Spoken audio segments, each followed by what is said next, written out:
જો મિત્રો, હવે આપણો આગળનો ટોપિક કયો છે? હવે કોઈ પણ પદાર્થ છે, બરાબર? જેમ કે આપણી પાસે આ પેન છે, તો આ વીજભારિત છે કે નહીં? બરાબર. જો વીજભારિત હોય તો આપણને એની અસર તો થવી જોઈએ, કરંટ લાગવો જોઈએ, બરાબર? તો વીજભારિત નથી, બરાબર. તો એક પોઈન્ટ ધ્યાન રાખશો કે જ્યાં સુધી કોઈ પણ પદાર્થ પર પ્રક્રિયા ના કરવામાં આવે તો એ પદાર્થ વિદ્યુતની દ્રષ્ટિએ કેવો હોય? તટસ્થ હોય.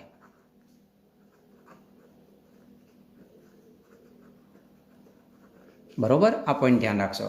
તો પછી પદાર્થ વીજભારિત કઈ રીતે થાય? તો એના માટે આપણી પાસે 3 રીતો છે. એક રીત છે રબિંગ મેથડ. રબિંગ મેથડ મતલબ કે ઘર્ષણની રીત.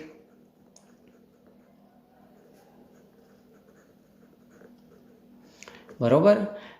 બીજી રીત આપણી પાસે છે પ્રેરણની રીત, જેને ઇન્ડક્શન મેથડ પણ કહીએ આપણે.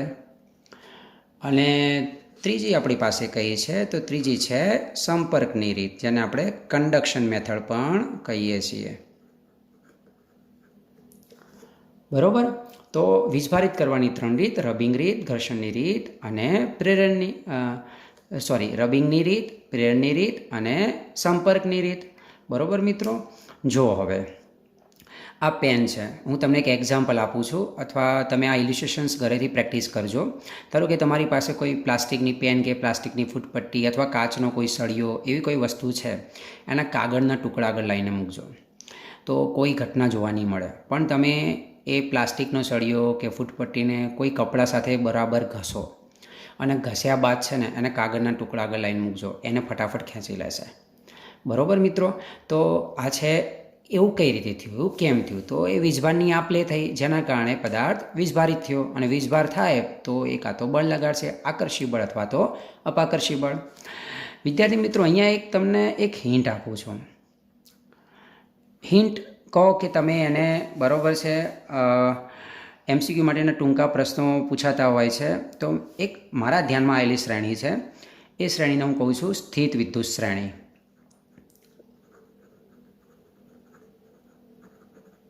બરાબર. તો બુકમાં તો નથી, પરંતુ આ થોડા ઘણા અભ્યાસથી આપણને આ ખબર ધ્યાનમાં આવેલી છે.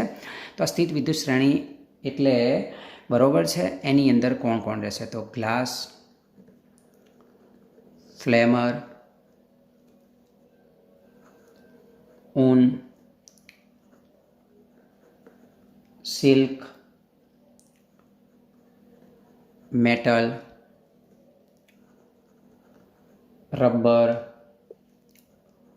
મીણ,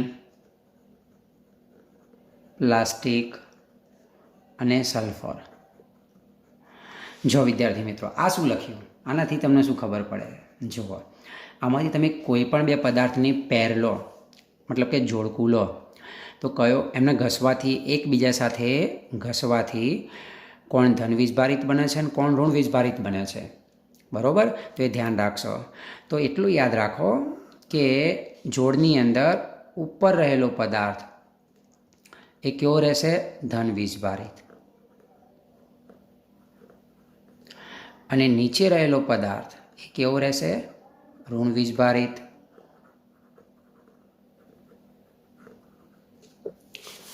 બરાબર. તો કહેવાનો મતલબ શું?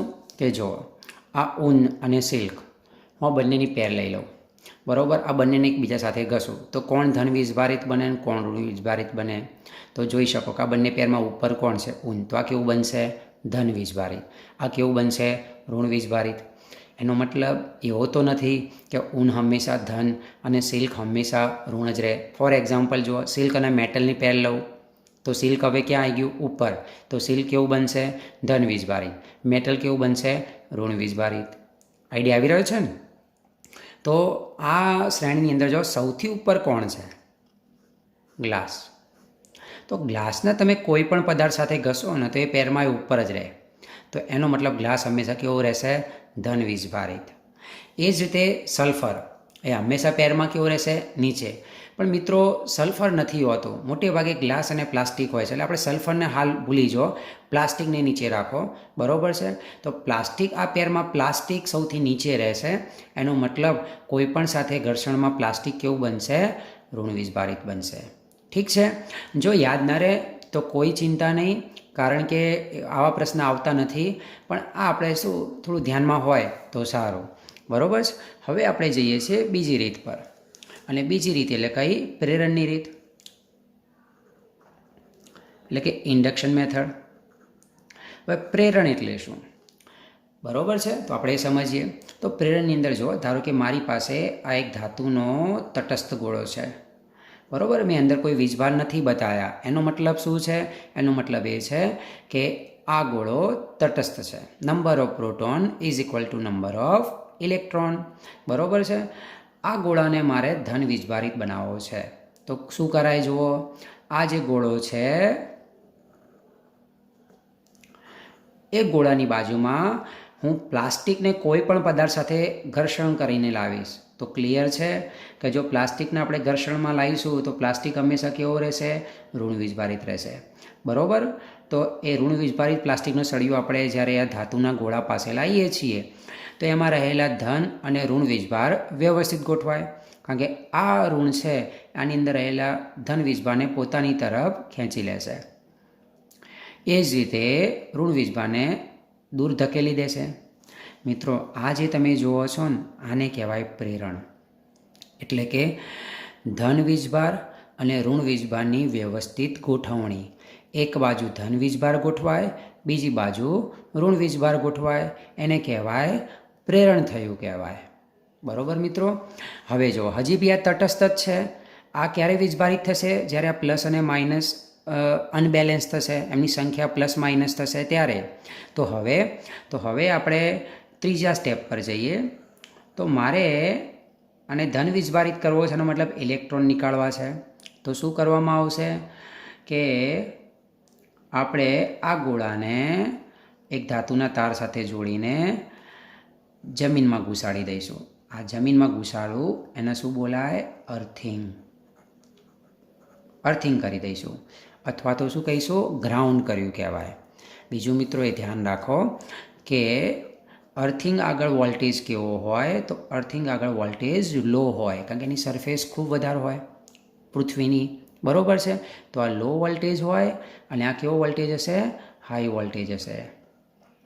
તો લો વોલ્ટેજ અને હાઈ વોલ્ટેજ ઇલેક્ટ્રોન એ હંમેશા હાઈ વોલ્ટેજથી લો વોલ્ટેજ તરફ ગતિ કરે.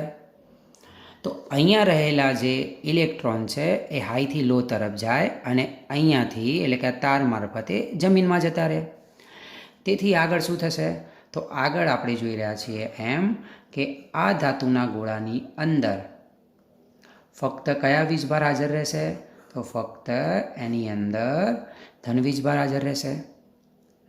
હવે ધન વીજભાર તમે જુઓ છો જકડાયેલા છે. તમે આ પ્લાસ્ટિકના સળિયાને અહીંયાથી દૂર ખસેડી દેશો તો આ ગોળાની અંદર ધન વીજભારની દરેક જગ્યાએ ગોઠવણી થઈ જશે અને છેલ્લે કેવો બની જશે? ધન વીજભારિત બની જશે. તો આ ઘટનાને શું કહેવામાં આવશે? પ્રેરણની ઘટના, બરાબર છે. તો એક તટસ્થ ગોળાને આપણે કઈ રીતે ધન વીજભારિત બનાવે તમે જોઈ શકો છો, બરાબર મિત્રો. બીજું એક મહત્વનો પોઈન્ટ, પ્રેરણની રીતમાં તમે બંને પદાર્થની સપાટી ક્યારેય પણ સંપર્કમાં નહીં હોય. તમે અહીંયા જો વચ્ચે આપણે જગ્યા રાખી છે, એ તો આ બંને મેથડનો ડિફરન્સ છે, બરાબર. તો આ પોઈન્ટ તમે ધ્યાન રાખશો. તો હવે મિત્રો એ કહો કે આ જ રીતે તમે આ ગોળાને ઋણ વીજભારિત કઈ રીતે કરી શકો, બરાબર છે. તો તમે કઈ રીતે અહીંયા શું કરશો? ફક્ત ગ્લાસનો સળિયો લાવી દેશો. તો એ ગ્લાસના સળિયો, ધન વીજભારિત ગ્લાસના સળિયામાં કારણે શું થશે? છેલ્લે અહીંયા શું વધશે? ઇલેક્ટ્રોન. અને શું બની જશે? ઋણ વીજભારિત. ઠીક છે મિત્રો. હવે આપણે જઈ રહ્યા છીએ સંપર્કની રીત. હા મિત્રો, જુઓ બીજી એક કામ કે આ જે તમે આજે અહીંયા સમજણ જોઈ રહ્યા છો, જો તમે આ પ્રોપર સમજી ગયેલા હશો તો આપણું ઉદાહરણ 1 તમને આવડી જશે, બરાબર છે. તો આ પ્રોપર સમજી ગયા છો. હવે સંપર્કની રીત. સંપર્કની રીતમાં શું હોય? તો સંપર્કની રીતમાં બે પદાર્થો એકબીજાના સંપર્કમાં હોય, બરાબર છે. તો પહેલો એક પોઈન્ટ જે હું અહીંયા સમજાવવા જઈ રહ્યો છું, હું જે ચર્ચા કરવા જઈ રહ્યો છું એ સમાન ત્રિજ્યાના બે ગોળાની વાત કરવા જઈ રહ્યો છું. ધ્યાન રાખશો, સમાન ત્રિજ્યાવાળા ગોળા, બરાબર. તો મારી પાસે અહીંયા ધાતુના બે સમાન ત્રિજ્યાના ગોળા છે, બરાબર. એ બંનેના હું સંપર્કમાં લાવું છું. એકનો વીજભાર છે Q1 અને બીજાનો વીજભાર છે Q2. આ બંનેને મેં સંપર્કમાં લાવી દીધા. સંપર્કમાં લાવવું એટલે શું? સપાટી અડાડવી એટલું નહીં, અથવા તો આવું બી થાય કે એક ગોળા સાથે બીજા ગોળાને ધાતુના તાર વડે જોડી દો, તો બી કહેવાય કે બંને એકબીજાના સંપર્કમાં છે. બરાબર. હવે જુઓ, પરીક્ષામાં ક્વેશ્ચન કેવા આવતા હોય છે? આમાંથી આવતા હોય છે. બરાબર, ધ્યાન રાખશો, આ શીખવું જરૂરી છે. હવે તમને એવા પ્રશ્ન પૂછાય કે આ બે ગોળાને સંપર્કમાં લાવ્યા બાદ છૂટા કરવામાં આવે, તો એ છૂટા કર્યા બાદ એમના પર વીજભાર કેટલો વહેંચાય? બરાબર. છૂટા કરવા એટલે શું? તો છૂટા કરવા એટલે આ પ્રકારની પરિસ્થિતિ, કોઈ બી રીતે તમે મૂકી શકો છો. બરાબર, આ પ્રકારની પરિસ્થિતિ. આ છૂટા કરી દીધા, આ બંનેમાંથી તમે કોઈ બી લઈ લો. બરાબર. હવે આના પરનો વીજભાર છે Q1 ડેશ અને આના પરનો વીજભાર બનશે Q2 ડેશ. તો Q1 ડેશ અને Q2 ડેશ કેટલો હોય? તો વિદ્યાર્થી મિત્રો જુઓ, એના માટે સૂત્ર છે. જે તમને નવો વીજભાર મળશે ને, નવો વીજભાર, એ નવો વીજભાર માટે તમે આ સૂત્ર યાદ રાખશો. કુલ વીજભાર એટલે કે કુલ વીજભારનો સરવાળો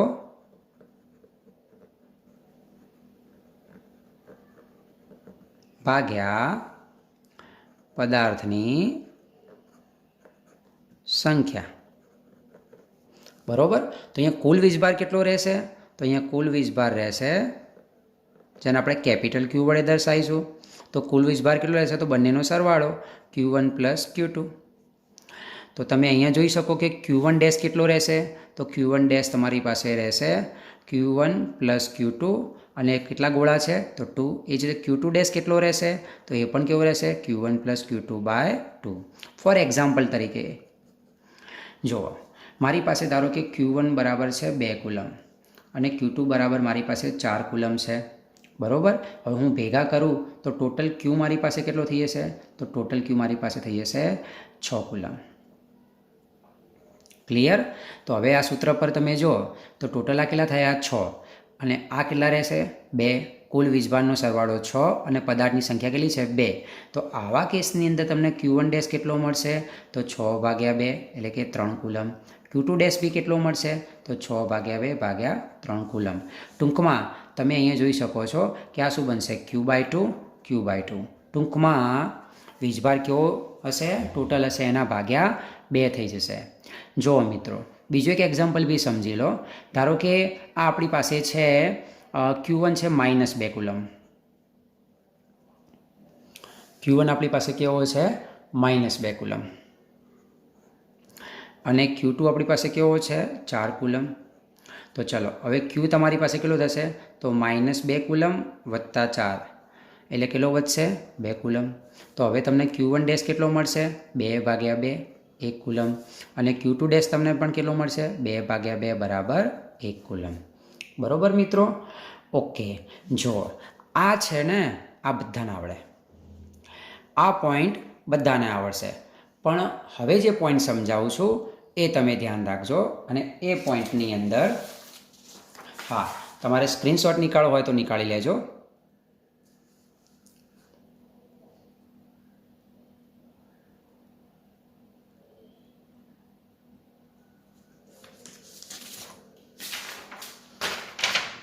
જો હવે જે રીત જોવાની છે ને, એ રીત કોના માટે છે? અસમાન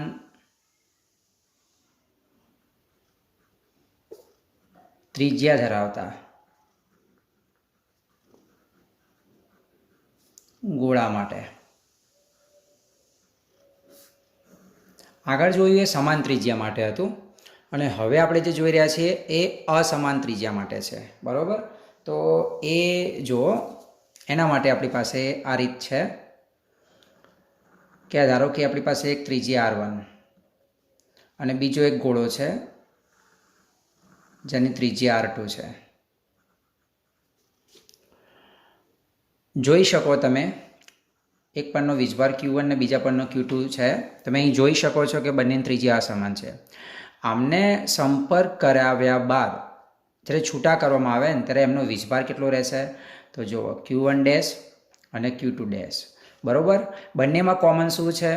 તો Q/R1 + R2 ક્યુ અપોન R1 પ્લસ R2. જો બંને સૂત્રો કોમન છે આટલું, અને જ્યાં ક્યુ તો આપણને ખબર છે કે ક્યુ બરાબર આપણે શું લેવાનું છે, તો જ્યાં ક્યુ બરાબર લઈએ છીએ Q1 પ્લસ Q2. R1 અને R2 શું છે એ પણ આપણે ક્લિયર છે, બંને ગોળાઓની ત્રિજ્યા છે. હા, હવે ધ્યાન શું રાખવાનું છે, અહીંયા Q1 ડેશ છે ને, Q1 છે, તો અહીંયા તમારે શું મૂકવાનું રહેશે, R1. અને અહીંયા Q2 ડેશ છે, તો અહીંયા તમારે શું મૂકવાનું રહેશે, R2. 2 સાથે 2, 1 સાથે 1. તો મિત્રો જો આ છે ને, આ બી કોઈ MCQ સોલ્વ કરવામાં કામ લાગી જાય, તો આ પોઈન્ટ તમે ધ્યાન રાખશો. હવે મિત્રો આટલું સમજ્યા બાદ મારા પ્રશ્નનો જવાબ આપો તો, કે ધારો કે મારી પાસે બે સમાન ગોળા છે, બરોબર, એમના પરનો વીજભાર સમાન છે એવું સમજી લઈએ.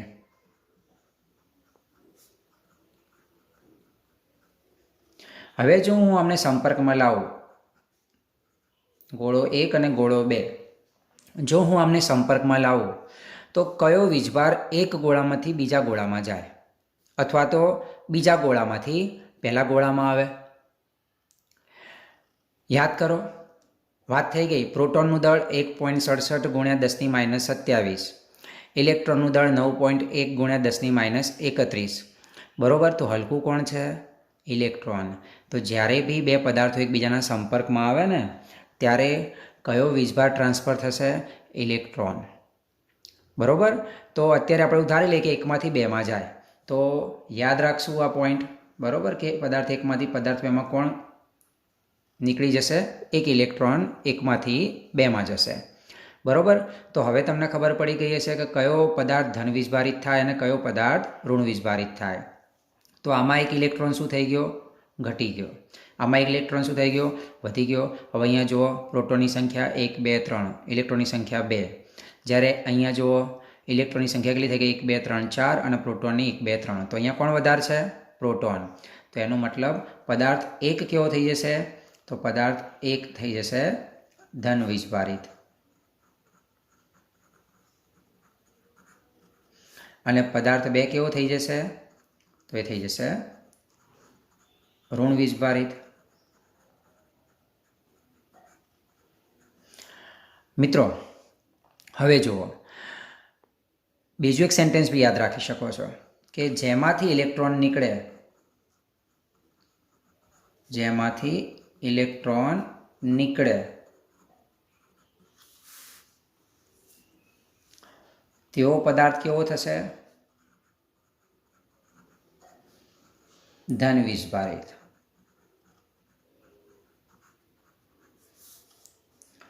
અને જેમાં ઇલેક્ટ્રોન દાખલ થાય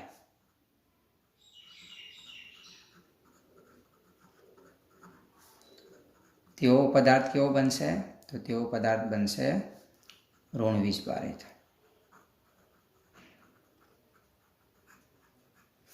બરોબર, તો પદાર્થ ધન વીજભારિત ક્યારે થાય અને પદાર્થ ઋણ વીજભારિત ક્યારે થાય, આ ધ્યાન રાખશું. હવે ચલો બીજો એક પ્રશ્ન, કે બંનેમાંથી કયા પદાર્થનું દળ વધારે? પદાર્થ 1 જે ધન વીજભારિત છે, પદાર્થ 2 જે ઋણ વીજભારિત છે. મને તમે એ વિચારીને કહો તો કે કયા પદાર્થનું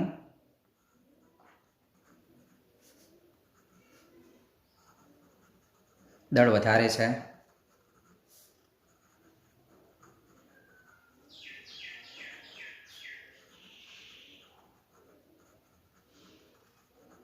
બરોબર, જો મિત્રો ધન વીજભારિત છે મતલબ નહીં કે પ્રોટોન છે એટલે દળ વધારે હોય, અને ઋણ વીજભારિત એટલે ઇલેક્ટ્રોન એટલે દળ ઓછું હોય. અહીંયા જુઓ, નંબર ઓફ પાર્ટિકલ્સ અહીંયા ટોટલ કેટલા છે? 1, 2, 3, 4 અને 5. જ્યારે અહીંયા જુઓ 1, 2, 3, 4, 5, 6 અને 7, દળોનો તો અહીંયા સરવાળો થાય છે. બરોબર, તો ટીપે ટીપે સરોવર ભરાવા જેવું છે. તો અહીંયા એક ઓછો થાય છે કણ, અહીંયા એક કણ વધી જાય છે, એટલે આનું દળ શું થઈ જશે? વધી જશે. તો આ એક પોઈન્ટ પણ તમે ધ્યાન રાખશો કે ઋણ વીજભારિત પદાર્થનું દળ ધન વીજભારિત પદાર્થના દળ કરતાં કેવું હોય છે? વધારે હોય છે. બરાબર મિત્રો, સ્ક્રીનશોટ આનો નીકાળો હોય તો નીકાળી લો તમે લોકો.